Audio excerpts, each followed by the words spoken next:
মুম্বাইয়ে এসেছিলেন খালি হাতে শাহরুখ খান। কিং খান বলিউড বাদশা নামে তাকে চেনেন সবাই। এখন দুনিয়া জুড়ে তার জনপ্রিয়তা অর্থবিত্তের কোনো কমতি নেই। ক্ষমতাবান তারকাদের একজন, কিন্তু তাকে দরিদ্রর পথে মারিয়ে আজ এখানে আসতে হয়েছে।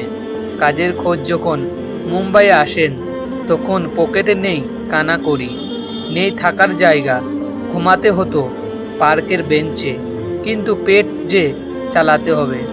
বন্ধুর কাছ থেকে প্রতিদিন 20 রুপি ধার নিয়ে বেরিয়ে পড়তেন কাজের খোঁজে, কিন্তু কাজ তো সহজে মেলে না।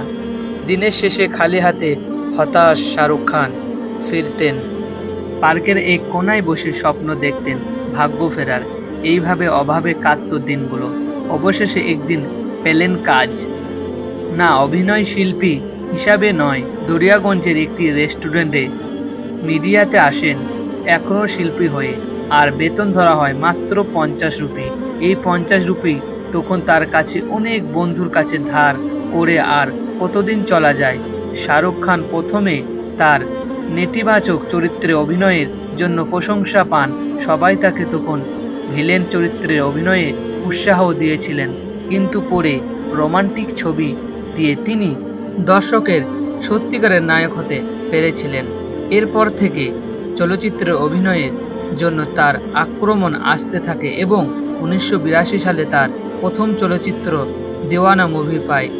সহ অভিনেতা হিসাবে ঋষি কাপুর এবং দিব্য ভারতীর সাথে অভিনয় করেছেন। শাহরুখ খানের 3 সন্তান, পুত্রর নাম আরিয়ান খান, জন্ম 1997 সালে, এক কন্যা সুহানা খান, জন্ম 2000 সালে। 2013 সালে তারা তৃতীয় সন্তানের পিতামাতা হন, তার নাম আব্রাহাম খান। সারোগেট মায়ের মাধ্যমে তার জন্ম হয়। আর বড় 2 সন্তান বিনোদন শিল্পের আগমনে আগ্রহ প্রকাশ করেছেন।